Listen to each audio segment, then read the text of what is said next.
Sa nalalapit na hinaharap, ang hangin ay naging sobrang dumi kaya ang lahat ay dapat magsuot ng mask sa labas at ang bawat bahay ay dapat may filter. Ang kumpanya ng Aethera ay may gamot na tinatawag na AI Remedy na nagpapahintulot sa tao na huminga ng hindi nangangailangan ng mask sa loob ng 6 na oras, ngunit ito ay napakamahal at tanging mga piling tao ang may access dito.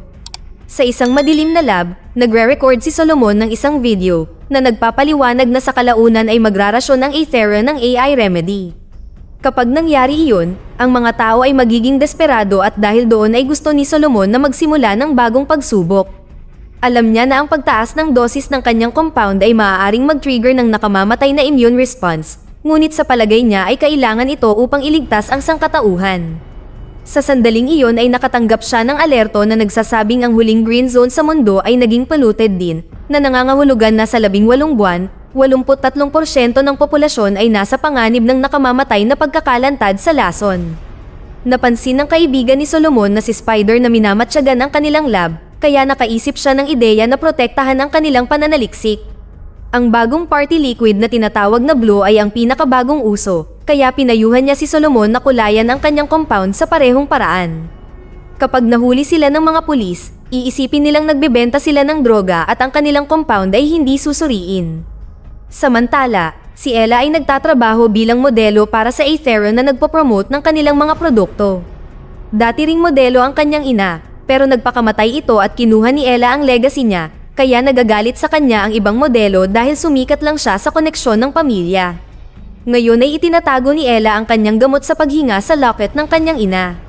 Sa panahon ng pahinga sa trabaho, nakatanggap si Ella ng mensahe mula sa kasintahan na si Tolly na kinakansela ang kanilang date dahil abala ito. Matapos marinig ang ibang mga modelo na nagsasalita ng masama tungkol sa kanya, nag-text si Ella sa kanyang matalik na kaibigan na si Gina na humihiling sa kanya na magtumambay. Gayunpaman, si Gina ay kasama ni Tolly dahil sila ay may relasyon. Gustong sabihin ni Tolly kay Ella ang totoo pero pinaalalahanan siya ni Gina na ngayon ang anibersaryo ng pagkamatay ng ina ni Ella, kaya dapat silang maghintay.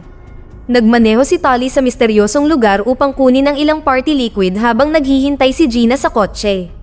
Tinawagan siya ni Ella para magreklamo tungkol kay Tolly dahil hindi siya nito sinundo at ngayon ay kailangan niyang sumakay ng tren. Niyaya siya ni Gina sa isang party, pero wala sa mood si Ella.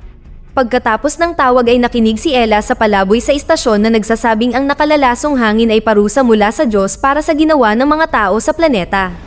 Samantala, ginulat ni Tolly ang dealer sa kanyang pagbisita. Walang nakakaalam kung saan siya nakatira ngunit gumamit si Tolly ng tracking app. Habang naghihintay na maihanda ng dealer ang kanyang pakete, nanood si Tolly ng isang panayam sa TV. Ang head research ng Aethera na si Eric ay sumasagot ng mga tanong mula sa mga tumatawag at sa una ay mga normal na tao sila, ngunit sa lalong madaling panahon ng isang pangit na boses na tinawag ang sarili nito bilang Lazarus ay nagsimulang magtanong tungkol sa pinagmulan ng AI Remedy at sinabing hindi matutugunan ng kumpanya ang pandaigdigang pangangailangan. Hindi komportable si Eric at mabilis na tinapos ang pag-uusap. Habang abala ang drug dealer, pumuslit si Tolly sa paligid at nahanap ang lab kung saan si Solomon at Spider ay nagtatrabaho sa compound na ngayon ay asul. Pinanood ni Tolly si Solomon na kumukuha ng maliit na sample at agad na kumalma, kaya ipinagpalagay niya na isa itong bagong party liquid. Matapos ilagay ni Spider ang compound sa refrigerator, maingat na pumwesto si Tolly para nakawin ito. Pagkatapos ay kinuha niya ang kanyang pakete mula sa dealer at umalis na parang walang nangyari. Napansin ng taong nanonood kay Solomon sina Tolly at Gina. Pagkalabas ng istasyon ng TV, si Eric ay nakatanggap ng tawag mula sa CEO ng kumpanya na kanyang ama. Hindi natutuwa ang board sa masamang reputasyon na nakukuha ng kumpanya mula sa mga teorya ng pagsasabuatan, kaya kailangang makahanap agad ng solusyon si Eric kung ayaw niyang mawalan ng trabaho. Pagbalik niya sa lab, sumubok siya ng bagong gamot sa isang daga, ngunit namatay ang maliit na nilalang pagkalipas lamang ng ilang minuto. Sinuntok ni Eric ang kanyang tablet sa galit bago siya binisita ng kanyang assistant na si Angela, na nagpaliwanag na natunton nila ang tawag ni Lazarus sa Luxembourg. Pagkatapos, nakatanggap si Eric ng tawag mula sa kanyang anak na si Max, na lihim na nakikipag-usap sa kanya dahil hiwalay ang kanyang mga magulang. Ibinahagi ni Max na nagbigay siya ng pera sa isang mahirap na tao sa lansangan at pinagalitan siya ni Eric dahil dito, sinabing ang mga tao ay mga parasite. Naputol ang tawag ng ex ni Eric na nag-anunsyo na lilipat na sila sa ibang lungsod. Nag-aalala si Eric tungkol sa kanyang anak na nabubuhay sa mga panganib ng Red Zone. Sa gabi ay umuwi si Ella at patuloy na tumitingin sa cover ng magazine ng kanyang ina kasama ang kanyang baby. Alam niyang gusto lang siya ng industriya dahil kamukha niya ang kanyang ina. Sa sandaling iyon ay nakatanggap siya ng tawag mula sa kanyang ama na hindi makaalis sa ibang kontinente sa pagtulong sa mahihirap at si Ella ay nagdaramdam sa kanya para dito. Nang sabihin niyang hindi siya dapat mag-isa ngayon, binabaan siya nito. Gayunpaman, ngayon ay nakakaramdam siya ng kalungkutan, kaya nagpa siyang pumunta sa party na sinabi ni Gina. Sa party, nagtatago sina Gina at Tolly sa banyo para subukan ang compound na ninakaw niya. Bago nila mainom ito ay natagpuan sila ni Ella na nabigla nang mapagtanto niyang magkasama sila. Nagkaroon ng pagtatalo at aksidenteng nalaglag ni Tolly ang compound bago sila umalis ni Gina. Mag-isa at depressed, kinuha ni Ella ang compound at ininom ang lahat. Pagkatapos ay nakipagsayaw siya kay Brian para pagselosin si Tolly, ngunit wala itong pakialam. Ilang sandali pa ay sinubukan ni Brian na maging intimate sa isang babae sa banyo nang biglang pumasok si Ella dahil sumama ang kanyang pakiramdam. Ang ibang babae ay umalis habang binigyan ni Brian si Ella ng tubig, ngunit nasukahan niya ang sapatos nito. Ininsulto niya si Brian para paalisin siya, pagkatapos ay bumagsak siya sa sahig. Makalipas ang ilang segundo ay nakatanggap siya ng text mula kay Gina na nagtatanong kung maaari ba silang mag-usap. Ngunit hindi niya ito pinansin at sa halip ay nilagyan ng malamig na tubig ang tub para pakalmahin ang kanyang katawan dahil parang nasusunog ito. Sa sala, sa wakas ay napagtanto ni Tolly na nawawala ang compound at habang hinahanap niya ito, natagpuan siya ni Solomon at ng kanyang mga tulisan na nagsimulang humabol sa kanya sa bahay. Nakarating sila sa banyo, kaya nagtago si Ella sa ilalim ng tubig habang sinusuntok ng mga tulisan si Tolly hanggang sa aminin niyang nawala niya ang compound. Pagkaalis ng grupo para halughugin ang bahay, muling bumangon si Ella at sinabi kay Tolly na kinuha niya ang compound. Tumakbo si Tolly para sabihin kay Solomon, ngunit nang bumalik ang grupo ay wala na si Ella. Hindi sila naniniwala kay Tolly nang sabihin nitong nagtago siya sa tub dahil walang makakapigil ng hininga ng ganoon katagal. Biglang naglabas ng baril si Tolly at itinulak siya ni Spider sa lupa, dahilan upang aksidente niyang mapaputok ang armas. Bumagsak si Tolly mula sa pagkawala ng dugo at tinalian ni Solomon ng sinturon ang kanyang sugat sa binti habang ang iba ay naghanap muli sa bahay. Sumigaw si Spider na darating ang mga pulis kaya tumakas ang mga nagpa-party. Pagkaalis ni Solomon at ng kanyang grupo, nagising si Tolly at nalaman niyang nagtatago si Ella sa kisame. Perpektong bumagsak siya sa lupa at napansin ni Tolly ang mga kakaibang batik sa kanyang braso, ngunit sa tingin niya ay reaksyon lamang ito sa compound. Dahil inilock ni Solomon ang pinto nang umalis siya, galit na sinuntok ito ni Ella na nagulat sa kanyang sarili sa nagawang butas. Paglabas niya ng banyo, nakita niya ang mga tulisan na nagbabantay sa pintuan, kaya bumalik siya at sinira ang bintana sa itaas ng banyo gamit ang kanyang bagong lakas. Si Ella at Tolly ay uminom ng ilang mga AI remedy bago umakyat sa labas ng banyo upang maabot ang bubong. Ang ingay ay nakakuha sa atensyon ng mga tulisan, kaya tumalon si Ella patungo sa isa pang gusali. Sinubukan ni Tolly na gawin din iyon ngunit ang kanyang pinsala ay nagpadulas sa kanya. Inabot siya ni Ella at madaling sinalo dahil napakalagkit na ng kamay niya ngayon. Nakita ito ni Gina sa kalye at tumakbo siya sa paligid ng bahay para hanapin sila. Pagkatapos ay sinubukan ng dalawa na tumakas ngunit nadulas si Tolly at nahulog at tumalon si Ella kasunod niya. Sa oras na dumating si Gina ay nakita niyang patay na si Tolly at sa tingin niya ay tinulak siya ni Ella. Habang tumatawag si Gina ng pulis, nagsimulang tumakbo si Ella mula sa mga tulisan. Tumalon siya sa bakod at nakarating sa kalsada kung saan bumagsak siya sa harap mismo ng kotse ni Brian. Inilayo niya siya kaagad bago dumating ang mga pulis. Ang misteryosong tao na sumusunod kay Solomon ay nanunood sa lahat ng ito at ngayon ay alam ang tungkol kay Ella. Sa apartment ni Brian, sinubukan niyang hawakan si Ella sa hindi naangkop na paraan habang wala pa itong malay. Sa sandaling iyon ay nagising siya at sinuntok siya para maalis siya sa kanya. Sinabi ni Brian na siya ay nahiwa at napansin ni Ella ang isang kuko sa kanyang siko na nagtatago sa ilalim ng kanyang balat. Habang si Brian ay tumakbo sa takot, pumunta si Ella sa banyo at napansin na mayroon siyang mas kakaibang mga batik sa kanyang katawan na hindi nawala nang siya ay maghugas. Muling lumabas ang kuko, kaya gumamit siya ng gunting para putulin ito. Pagkatapos, nagmamadaling pumunta si Ella sa ospital at ipinakita ang kakaibang kulay sa kanyang mukha upang mabilis na makakuha ng atensyon. Iniisip ng nurse na siya ay may sakit at dapat i-quarantine, kaya tumawag siya ng security. Agad na tumakbo si Ella at nagtago sa loob ng kwarto ng isang pasyente, gamit ang malagkit na mga kamay para umakyat sa dingding at magtago sa kisame. Pinakiusapan niya ang pasyente na manahimik at hindi umimik ang dalaga nang dumating ang bantay. Pagkatapos niyang mawala, binigay ni Ella sa may sakit na babae ang lahat ng AI remedy na mayroon siya.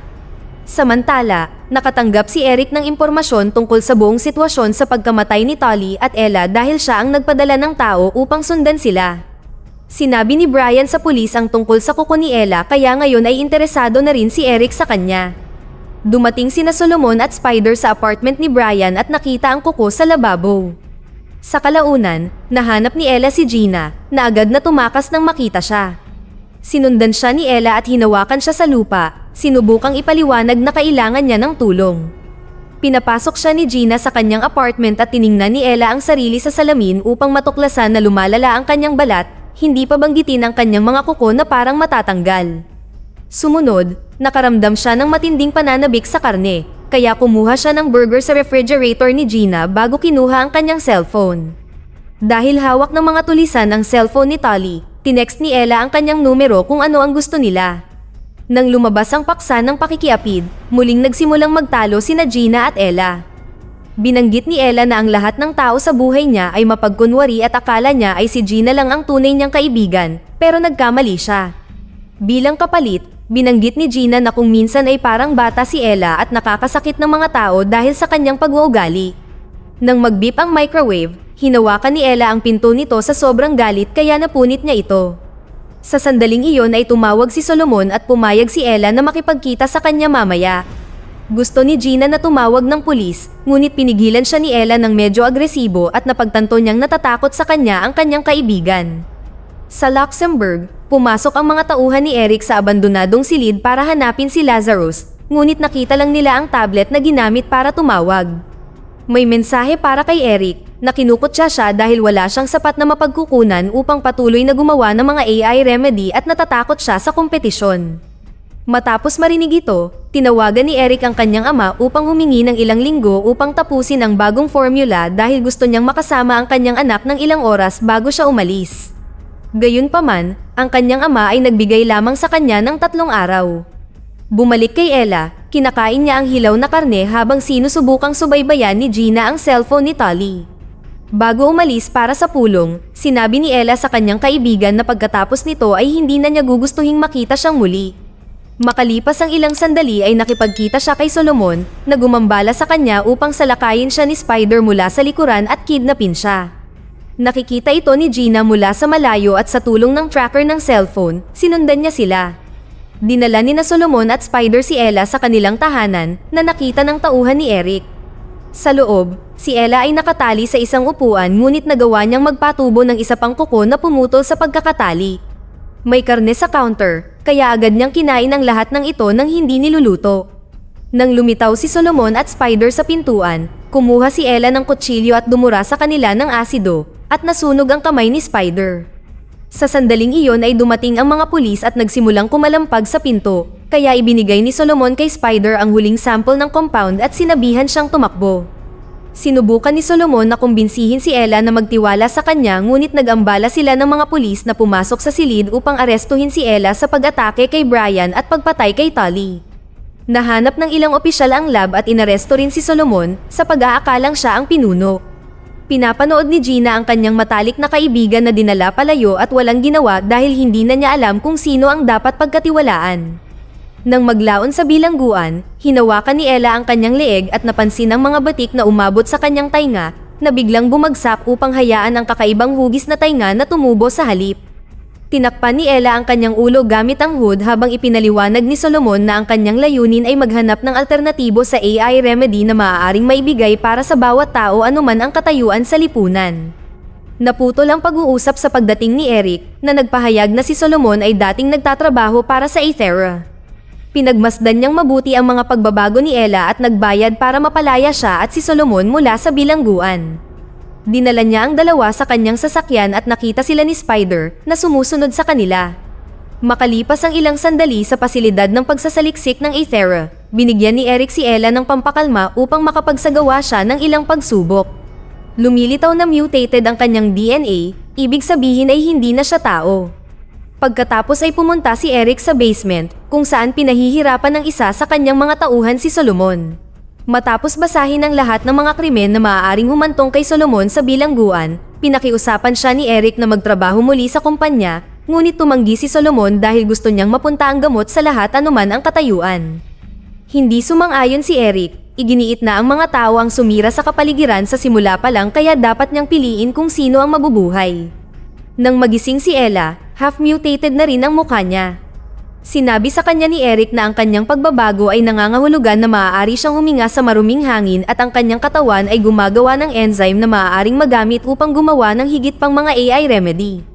Sinimulan niyang manipulahin siya, sinabing sinubukan niyang makipag-ugnayan sa kanyang ama ngunit hindi nila siya nakita at hindi nakikipagtulungan si Solomon dahil ayaw niyang ibahagi ang karangalan. Kung hahayaan niya itong magsagawa ng higit pang mga pagsubok upang mahanap ang formula, nangangako siyang gagawin siyang normal muli kapag tapos na sila. Naniwala si Ella sa kanya kaya pinirmahan niya ang papel bago siya muling pinakalma. Sa sumunod na paggising ni Ella, narinig ng mga bagong tenga niya ang pakikipag-usap ni Eric sa kanyang ama kahit na nasa labas siya ng kwarto sa likod ng napakakapal na salamin. Nalaman niya na si Eric ay hindi magpapatakbo ng mga simpleng pagsubok, gusto niyang kunin ang enzyme sa pamamagitan ng isang pamamaraan na malamang napapatay sa kanya. Nagsampa na rin ng missing person report ang kanyang ama ngunit sinuhulan ni Eric ang pulisya. Si Ella na galit ay nagsimulang hampasin ang salamin kaya naglabas si Eric ng gas sa kanyang silid para patulugin siyang muli. Maya-maya ay dumating si Spider sa pasilidad sakay ng ninakaw na van ng kumpanya na nagpapanggap na nagdadala siya ng stock delivery. Dahil abala ang security guard sa paglalaro ng video games, pinadaan siya ng lalaki sa gate. Samantala, 2 doktor ang pumunta sa kwarto ni Ella para ihanda siya para sa procedure at napansin na nasira ang nakatali sa kanya. Biglang ipinahayag ni Ella na gising siya at sinimulang salakayin ang mga doktor hanggang sasabihin nila sa kanya kung saan nila inilagay si Solomon. Sa wakas ay nakita ng security guard kung ano ang nangyayari at nag-activate ng alarma, kaya kinaladkad ni Ella ang isang doktor sa pinto at ginamit ang kanyang fingerprint upang i-unlock ito upang makatakas. Hindi nagtagal ay nakarating siya sa basement ngunit may narinig siyang guard na paparating kaya muli siyang nagtago sa kisame. Nang malapit na ang lalaki ay nagbuhos ng asido si Ella sa mukha bago siya pinatumba. Sinusubukan pa rin ng gwardya na ilabas ang kanyang baril kaya kinailangan siyang hampasin muli ni Ella para matumba siya. Pagkatapos ay hinanap niya si Solomon na nagpaliwanag na gusto niyang maging libre ang formula para sa lahat. Tinawag niyang side effect lang ang pagbabago ni Ella, kaya galit na galit niyang itinulak siya sa pader habang iniisip niya kung paanong mas mabuti ito kaysa sa mga face mask. Samantala, pumunta si Eric sa kanyang pribadong paliparan para sunduin si Max na masama ang loob dahil late ang kanyang ama.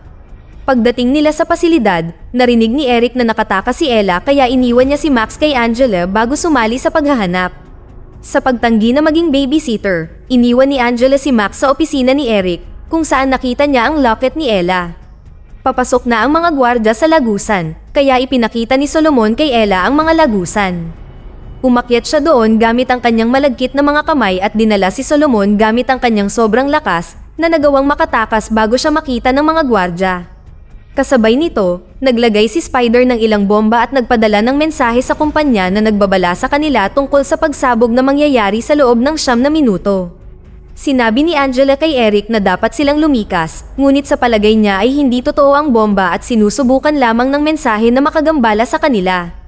Matapos makalusot sa lagusan, nakarating sina Solomon at Ella sa lab.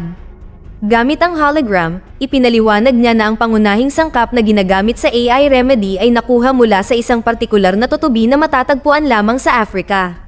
Sila lang ang mga species na hindi naapektuhan ng maruming hangin, at naging isa na rito si Ella. Naubos na ang tutubi na ito dahil sa production ng Aethera at hindi gumagana ang mga synthetic ingredients, kaya naman gustong gamitin ni Eric si Ella. Nakipagtulungan si Solomon kay Lazarus upang maperpekto ang formula sa pamamagitan ng paghahalo nito sa DNA ng ibang mga hayop at plano nilang ipamahagi ito sa buong mundo. Sa sandaling iyon ang isa sa mga bomba ay sumabog, kaya nagsimulang tumakbo muli sina Ella at Solomon. Nang marinig nila na may paparating, hinarap ni Solomon ang tao sa lupa at natuklasan na si Spider lang ito. Biglang napuno ng gas ang basement, kaya ang grupo ay nagmamadaling umakyat at nagtago sa banyo. Sa isa sa mga stall, nakita ni Ella si Max na sinusubukang magtago mula sa bomba. Tinawag siya nitong diwata, kaya nagkunwari siyang diwata at nag-alok ng kamay. Naaliw si Max at ibinigay sa kanya ang locket. Pagkatapos, ang grupo ay patuloy na tumakbo sa gusali hanggang sa lumitaw si Eric na humarang sa kanilang daan gamit ang baril. Nagawa ni Solomon at Spider na iwasan siya, ngunit ginamit ni Ella si Max bilang kalasag at nagkunwaring sasaktan niya siya gamit ang kanyang mutation kapag hindi umatras si Eric. Sa pagpapatunay kung anong uri siya ng ama, nagpaputok pa rin si Eric at naiwasan ni Ella ang putok sa tamang oras. Binitawan niya si Max at ginulo ng bata ang kanyang ama habang si Ella ay tumalon mula sa sahig hanggang sa muli niyang nakasama sina Solomon at Spider sa elevator. Nagmamadali silang pumunta sa garahe at sumakay sa van para makatakas ng mabilis hanggat maaari.